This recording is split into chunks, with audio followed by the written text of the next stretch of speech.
What's good everyone, it's your boy yadiiiigg, 4 eyes, 2 J's here, and today we're here to talk about Uzi. Now, there are a couple things I wanted to discuss in this video. One is just how successful the album is in terms of commercial figures, but also the more interesting discussion to me is how important this album is in terms of legitimizing SoundCloud artists and what it symbolizes for people like your Playboi Cartis moving forward.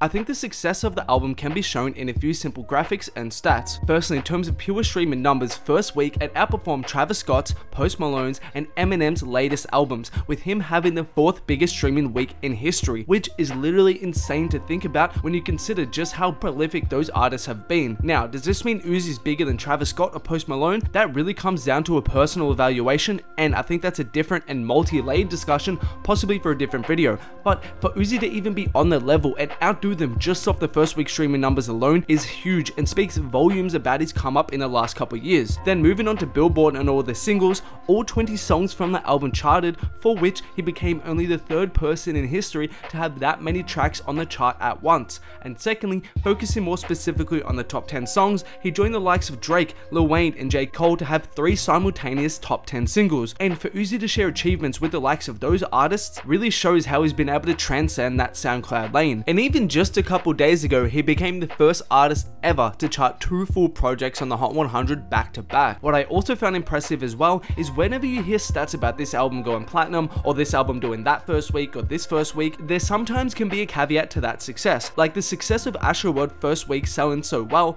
whether you like it or not, will always have the asterisk of it doing over 200k through merch bundles. Or even with French Montana going gold in a week, really, that's because 3 hit songs that were all released in years before the album were very deliberately added onto the album in order to boost up the numbers. Whereas with Uzi, this really wasn't the case. He had 1 merch piece the first week which counted towards the sales that I told you about, and then in week 2 he had a few more. But there really wasn't anything compared to the likes of your Travis's or the other rollouts we've seen with all types of accessories and whatnot. There was very little industry smoke and mirrors involved. The vast majority of the sales came from people actually playing the music. Also, when I delve a bit deeper into the stats and compare his growth since dropping the album, it's insane. His monthly Spotify listeners have gone up around 10 million since it dropped into now, and with places outside the US, his growth has been substantial. In the last 30 days, his Spotify audience has grown 18.7%, 31.3%, 31.4%, and 26.3% in places like Canada, Australia, the UK, and Brazil respectively,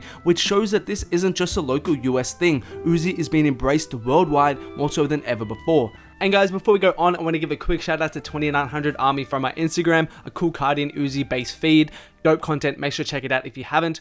Also, make sure to follow your boy on Instagram. Come on, at yadiiiigg, go support your boy and drop me a follow. And you can see the Carti, Uzi, and Travis merch pieces of mine on screen. Link in the description to cop if you're interested. And I do put a lot of effort into these types of videos to get the stats and figures for you guys. So if you could like the video, subscribe if you're new, turn on notifications, all that good stuff, that will be much appreciated. But let's get back to it. Now, the more interesting discussion is what this means for Uzi and really the newer SoundCloud generation as a whole. So in between Love Is Rage 2 and EA, there was roughly a 2.5 year gap. In traditional album cycles for past generations, this has been pretty much standard, with people like your Drakes, your Kendricks, Sean's, Wale's all typically taking at least 1, 2, sometimes even a 3-year gap in between their actual studio albums. However, with the newest SoundCloud generation, it became much more of an accepted practice to non-stop release projects in an effort to flood the market with more consistent releases to stay relevant on the internet amongst a swarm of other artists. I think Future's legendary mixtape run across late 2014 and 2015 was very influential in this change, where in the space of a few months he dropped 3 back-to-back projects that took over the internet and made him one of the hottest artists out. It's not like this shorter turnaround time for projects is inherently a good or bad thing,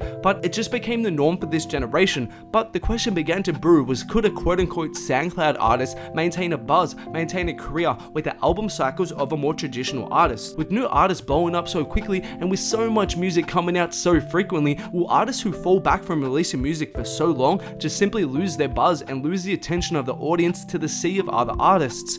and this was a question that came up a lot amongst Uzi fans, with a certain portion of his fanbase thinking that he had waited too long with EA and that he had fallen off because, again, as I said, for an artist in Uzi's lane to take this long with an album is very rare, so people were really counting Uzi out. And with the success of EA, it shows that the newer SoundCloud wave can do just as the generation before them did and still be successful even with the longer album cycles. We haven't seen this done before by someone who's on Uzi's level from this generation, and even if you can think of a couple similar situations, they were probably on a much smaller scale and they weren't nearly as successful.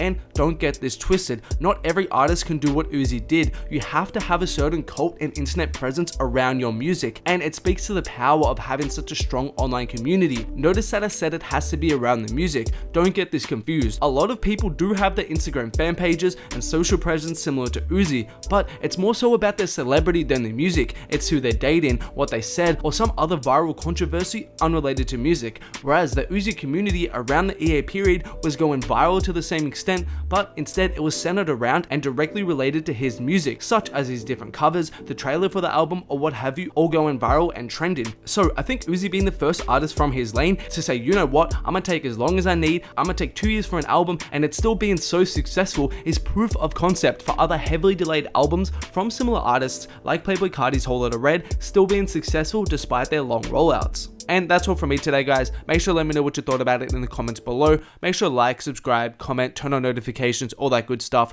And there are more videos of mine on screen right now. Make sure to check them out if you haven't.